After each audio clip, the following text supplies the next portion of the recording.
Bienvenue à tous. Aujourd'hui, le message va être pris dans le livre de Jérémie. Le prophète Jérémie au chapitre 32. Le verset 2. Se situer dans le contexte. Jérémie se trouve en prison parce qu'il a prêché. Il a apporté le message que Dieu lui avait mis à cœur.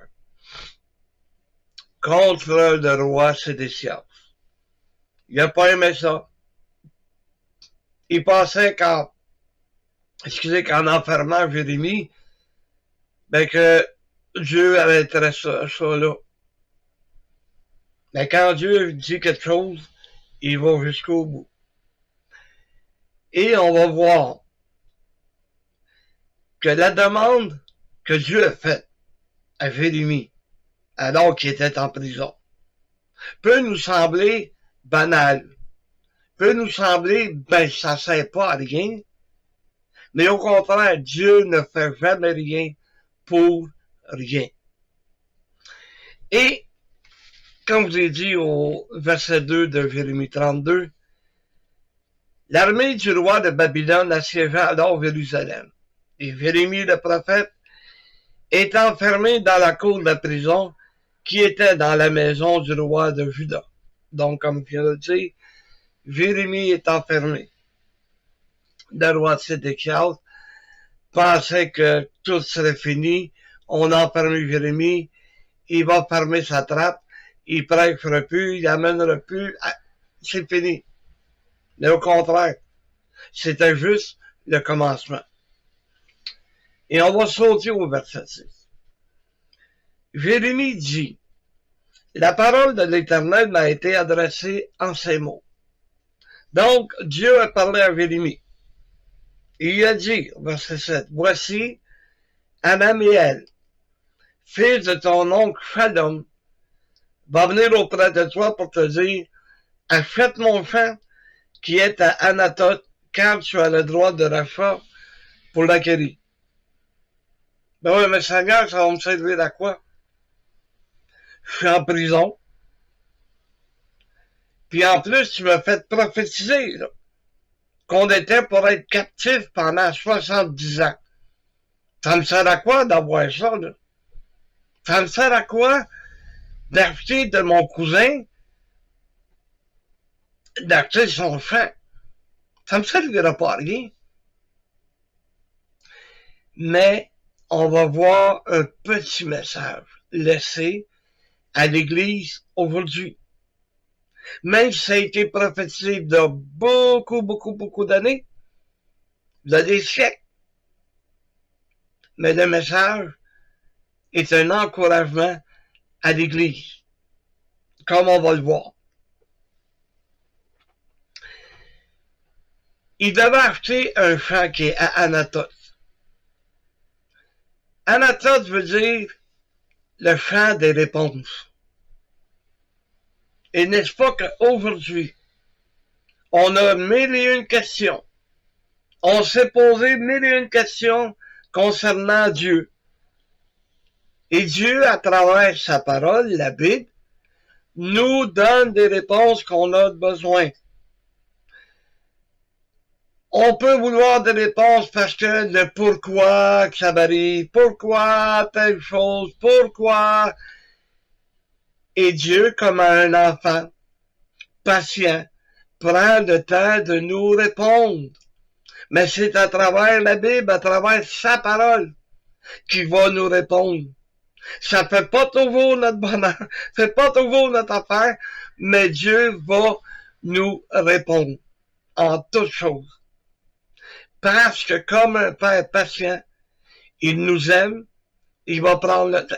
Vous savez, ceux qui ont eu des enfants, quand ils arrivent dans la période des pourquoi, tu lui dis quelque chose, il va te répondre, pourquoi? Tu ne réponds pas encore, il va te demander, mais pourquoi? Mais pourquoi? Ben, on est pareil. On ne se satisfait pas de la réponse de Dieu. On est là avec nos pourquoi. Mais Dieu, il y a une réponse et une raison à toute chose. Donc, il devait acheter le champ des réponses. Ce champ-là, il venait, ou cette terre, si vous aimez mieux, il venait de Anaméel. Anaméel, c'est un Dieu miséricorde. Un Dieu miséricorde qui nous parle. Comment est-ce que Dieu nous a aimés? Comment est-ce que Dieu nous a pardonnés? Et dans la prière que Jésus a montrée à ses apôtres, il parle de la miséricorde de Dieu. Il dit, soyez miséricordieux comme Dieu est miséricorde. Il nous demande à nous d'avoir le pardon facile. On pardonne, c'est oublié, on continue notre route. Donc, le chant venait pas de n'importe qui. Le chant venait d'Anaméel. Et qui nous parle encore aujourd'hui à nous. Ça, c'était le fils de Shalom. Shalom qui est des récompenses. Qu'est-ce que Dieu nous promet? Et il nous dit que ça sera pas facile. Ça va être difficile. On va avoir des persécutions, on va avoir des épreuves, on va avoir la période des pourquoi. Mais au bout de tout ça, il y a les récompenses. Les récompenses que Dieu nous promet. Les couronnes que nous prendrons. Les couronnes qu'on aura sur notre tête, que nous prendrons et qu'on jettera aux pieds du Seigneur Jésus, parce que c'est lui qui les mérite. Mais ils vont nous être donnés quand même. On va recevoir une pleine récompense. Il a même dit, celui qui donne un verre d'eau à un prophète recevra une récompense. Un simple verre d'eau. Et Dieu va le récompenser. Dieu va nous récompenser. La moindre chose que l'on fait pour son œuvre, Dieu nous récompensera. Alors, c'est de travailler pour l'œuvre de Dieu afin de recevoir pleine récompense. Et on retourne au verset 8. Et Anaméel, fils de mon oncle, vint auprès de moi, selon la parole de l'Éternel. Parce que Dieu l'avait dit, ton cousin va venir te voir. Il est venu me voir dans la cour de la prison. Et il me dit, achète mon champ qui est à Anatot, dans le pays de Benjamin. Quand tu as le droit d'héritage et de rachat, achète-le. J'ai reconnu que c'était la parole de l'Éternel. Je crée bien quand Dieu t'avertit d'avance, ton cousin va venir te voir pour t'avoir un champ. J'ai reconnu que c'est la parole de l'Éternel. J'ai acheté de Anaméel, fils de mon oncle, le champ qui est à Anatot. Je lui pesai l'argent. 17 cycles d'argent. On a été sauvés. Mais quel a été le prix payé? Dans 1 Pierre 1, c'est au verset 18, on peut y lire que, hey, sachant que c'est pas par des choses périssables, par de l'argent ou de l'or que vous avez été rachetés de la vaine manière de vivre que vous aviez hérité de vos pères. C'est pas de cette manière-là que vous avez été sauvés, là. Vous avez été... Le prix qui a été payé, pesé d'eau dans la balance, puisque c'est le sang de Jésus. On peut pas mettre de prix là-dessus. On peut pas mettre 17 cycles d'or ou d'argent. On peut pas mettre 30 pièces d'or comme Judas. Il n'y a pas de prix pour le sang précieux de Jésus. Donc, j'ai pas été racheté de n'importe quelle manière. Malgré le fait que j'étais un des pires pécheurs de la terre. Malgré ce fait, j'ai été béni. Dieu m'a sauvé quand même, mais par le sang précieux de Jésus. Et on va au verset 10.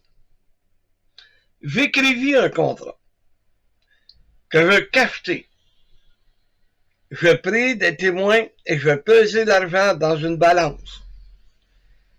Je pris ensuite le contrat d'acquisition. Celui qui était cacheté, c'est comme À l'époque, il n'y avait pas les lettres comme nous autres. À l'époque, c'était un rouleau. Il prenait de l'acier qu'il faisait fondre, puis il mettait un seau. D'accord? Ça, c'était cacheté. Conformément à la loi et aux usages, et celui qui était ouvert. Il y avait deux contrats.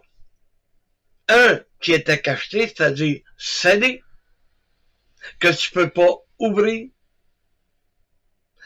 à moins que,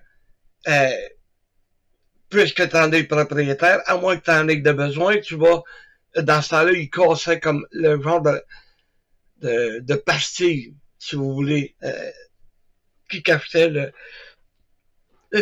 qui cachetait, voyons, qui cachetait le contrat. Mais il y en avait un ouvert. Pourquoi qu'il y en a un qui est cacheté et un autre qui est ouvert? La raison est simple. Celui qui est cacheté, tu peux pas l'ouvrir. Si tu l'ouvres, ça va paraître parce que la pastille va être brisée. T'en as un qui est ouvert. Et c'est là que Dieu, là, il veut voir l'honnêteté des gens. Il veut voir notre honnêteté à nous aussi. Là. Il est écrit à la fin du livre de l'Apocalypse que tu peux pas rien rajouter. Mais aujourd'hui, il y a des gens qui prennent le contrat qui est donné par Dieu, c'est-à-dire la Bible, la parole de Dieu, et qui fouillent dedans pour enlever des choses ou pour rajouter des choses. C'est pour ça qu'il y en a un qui est cacheté, parce qu'à la fin de toute chose, lorsqu'on se présentera devant Dieu, lorsque ces gens-là se présenteront devant Dieu, c'est là que Dieu va l'ouvrir. C'est là que Dieu va ouvrir le cachet. D'aimez mieux le sceau. Et c'est le contrat premier que Dieu a fait avec nous qui va compter. Si tu n'as pas respecté sa parole, si comme moi, à la fin du livre d'Apocalypse, tu as enlevé des choses, tu as retranché des choses, mais tu seras retranché à ton tour. Parce que ce qui va compter, c'est pas le contrat que tu as présentement. Parce que le contrat que tu as présentement, tu peux l'ouvrir, tu peux le lire, c'est un contrat qui a été fait.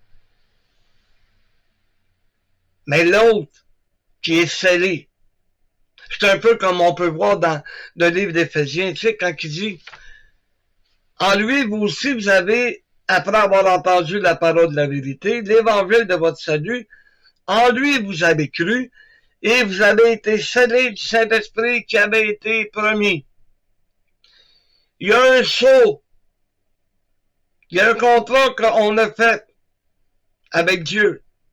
Et pour montrer qu'il n'y a personne qui peut venir enlever le sceau, sauf Dieu parce qu'on y appartient. C'est le Saint-Esprit qui nous a été donné. Le Saint-Esprit est là pour nous protéger le diable. Même malgré tout ce qu'il va faire contre nous, il n'y a aucune propriété sur nous. Notre âme est scellée pour l'éternité. Il peut faire ce qu'il veut, il peut nous faire tomber comme qu'il veut. Mais Dieu va nous relever. Il ne pourra jamais toucher à mon âme. Merci Seigneur, gloire à Dieu. Il ne peut pas toucher à mon âme. Parce que, pécheurs comme nous sommes, il nous aurait, on tomberait. Mais il dit non. Il y a un contrat qui est cacheté, qui est scellé. Mais il y a un autre que tu peux te servir chaque jour si tu veux. Chaque jour, tu peux aller dans la Bible. Tu peux relire le contrat. Tu peux lire des conditions. Parce qu'un contrat, c'est ça, c'est des conditions. Des conditions que Dieu a mis. Mais si tu n'es pas sauvé, tu n'as pas le Saint-Esprit. Ça fait que si tu n'as pas le Saint-Esprit, ben, tu as un problème. Parce que tu vas changer les choses. Mais moi, je ne peux pas les changer. Parce que Dieu est fidèle. Et le contrat qu'on a fait ensemble, il me dit, je vais te sauver pour l'éternité. Fait que je peux tomber, oui. Mais je peux me relever aussi. Et c'est ce que Dieu fait avec moi. Il me relève. Il veut pas que je reste à terre. Quand je m'éloigne, ben, il va me punir pour me ramener. C'est ça, être sauvé. C'est d'avoir cette confiance en Dieu qui ne m'abandonnera jamais. Peu importe de ce qui va arriver. Pourquoi? Parce que mon âme est scellée pour l'éternité. Mon corps va aller à la destruction pareil. Mais mon âme, elle, va aller vers Dieu.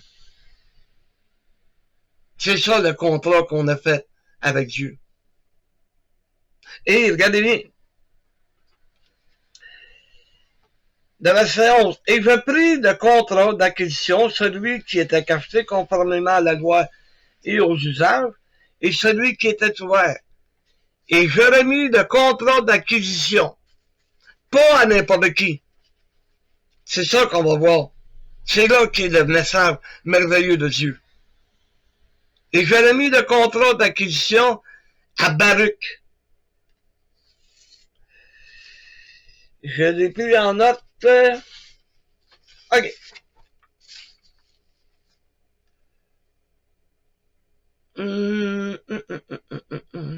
Baruch. Baruch qui veut dire béni. Ça se traduit par béni. Qui est celui qui a été béni de Dieu?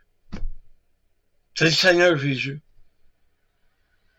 Et sa bénédiction, ben, elle vient sur nous aussi. Nous avons cette bénédiction parce que nous sommes des princes héritiers. Nous sommes des frères du Seigneur et il partage toutes choses avec nous. Nous sommes bénis de connaître celui qui a été béni de Dieu. Parce qu'il a été obéissant jusqu'au bout. C'est lui qui tient le contrat dans ses mains. Pensez-vous qu'il va nous laisser faire? Non, non, non, non, non, non. Il sait que le contrat est scellé et que le contrat, c'est lui qui va l'apporter à Dieu. Et que Dieu va l'ouvrir à la fin des temps. Baruch était le fils de Nérijah, la lumière de l'Éternel. Ben, qu'est-ce que c'est la lumière? Qui est la lumière dans ce bas monde? C'est Jésus. Et qui nous demande à nous d'être des lumières pour le monde perdu. Et allez voir dans Matthieu 5, il est bien écrit, noir sur blanc. Une ville, là, ben, sur le haut de la montagne, tu vas l'apercevoir. Ça n'allume pas de lumière pour mettre un panier par-dessus, un boisseau. Parce que sinon, il va faire noir. Mais, si tu la mets au plafond, tu la mets sur un mur, elle va éclairer l'appartement. On a des lumières partout dans nos maisons. Partout. Parce qu'on en a besoin. Mais dans la maison de Dieu, il devrait y avoir des lumières partout. Chaque membre devrait devenir une lumière. Devrait briller dans le monde de ténèbres, le monde de noirceur dans lequel on vit.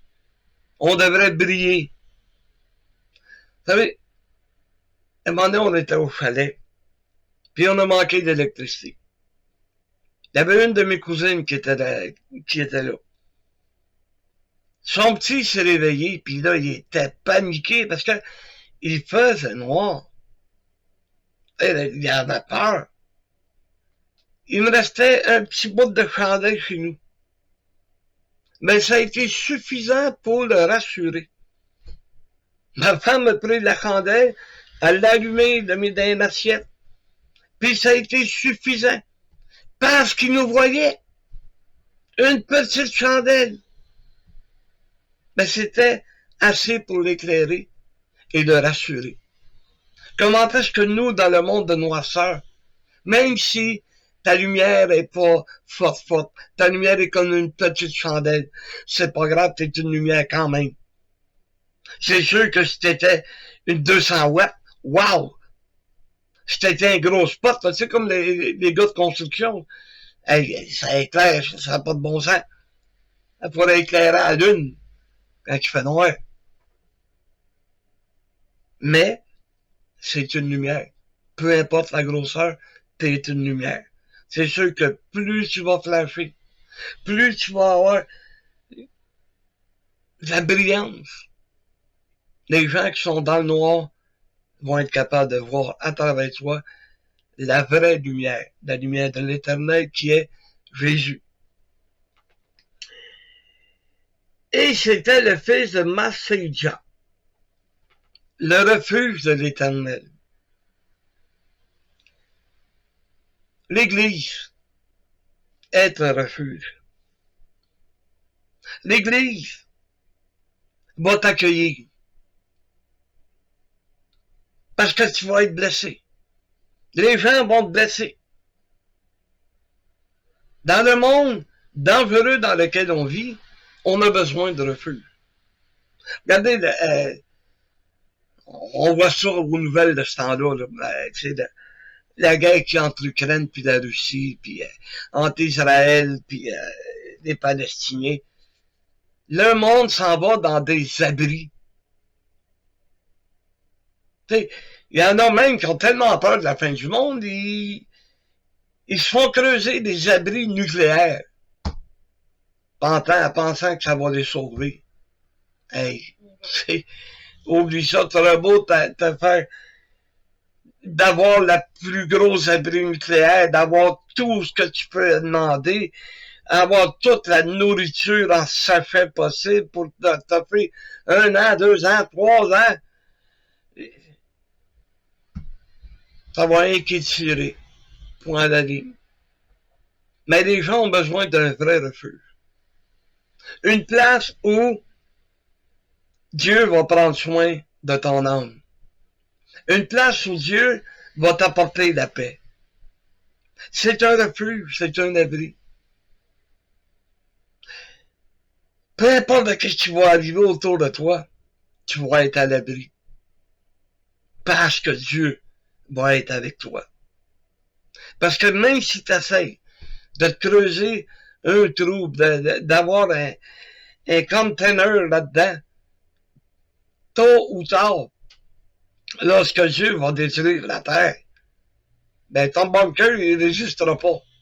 Tandis que si tu es dans l'Église, tu as cette assurance que ni la mort, ni la vie, ni rien ne peut me séparer de l'amour de Christ, l'amour du Seigneur Jésus.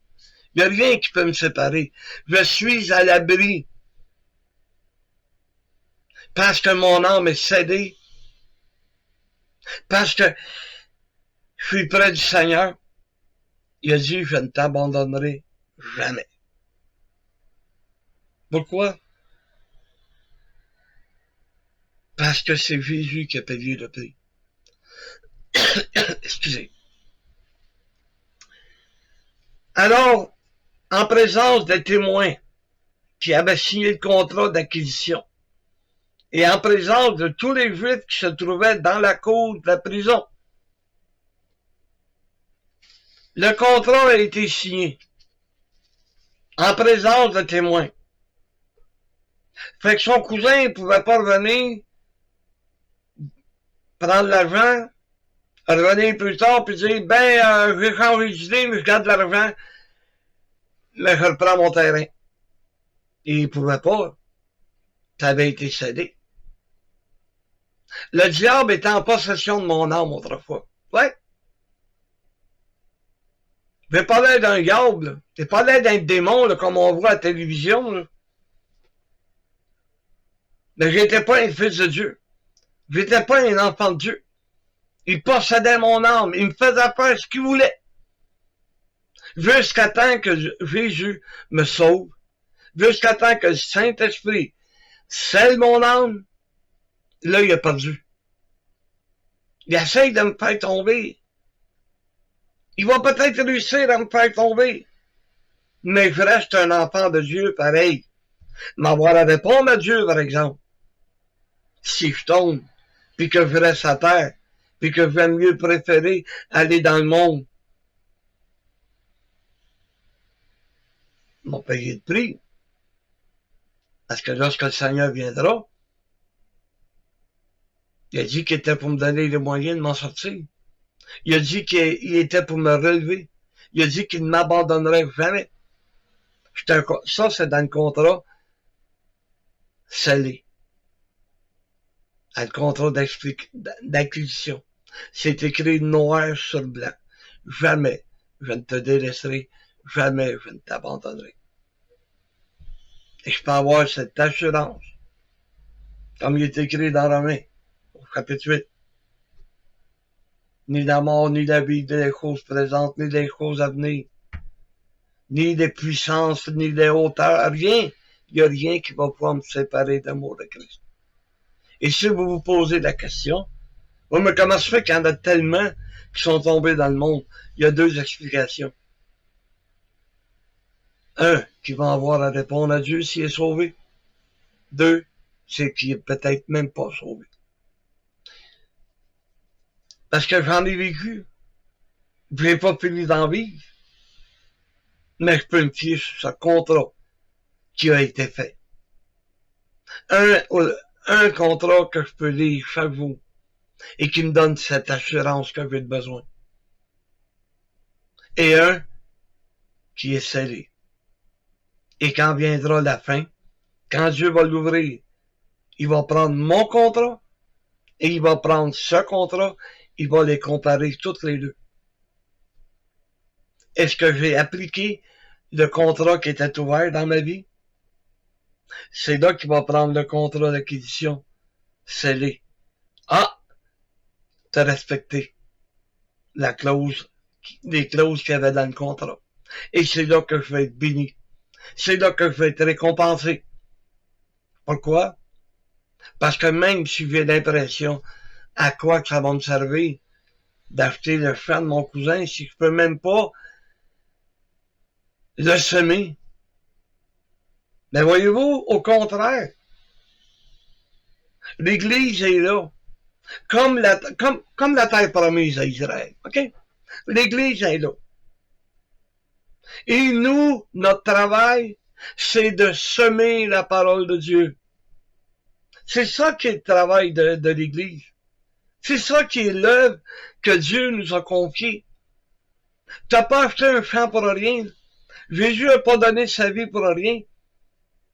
Il nous dit de semer sa parole. Comme dans la terre promise. Et Dieu il a donné la terre promise à Israël. Mais Israël n'est pas resté assis sur le derrière, là. Ah non, ils ont travaillé. Ils ont semé dans le champ. Ils ont semé des vignes. Ils ont fait pousser des arbres. Ils ont fait du blé, de l'avoine, nomme quelque chose. Il l'a fait, pourquoi? Parce qu'il était dans la terre promise. Dieu va te donner la terre. Mais c'est à toi de travailler pour nourrir. C'est la même chose avec nous. Dieu nous a donné comme une terre promise, qui est l'Église. Nous devons semer, et c'est dans cette Église qu'on va récolter les fruits de notre travail. Dieu va prendre soin de notre âme. Dieu va nourrir notre âme. Pourquoi? Parce qu'on va avoir travaillé le champ qui nous a été donné. Le champ qui a été payé par le Seigneur Jésus avec son propre sang. Alors, j'espère que ce message a été une bénédiction pour nous. Alors, je vous souhaite que Dieu vous bénisse ainsi que moi-même. Amen.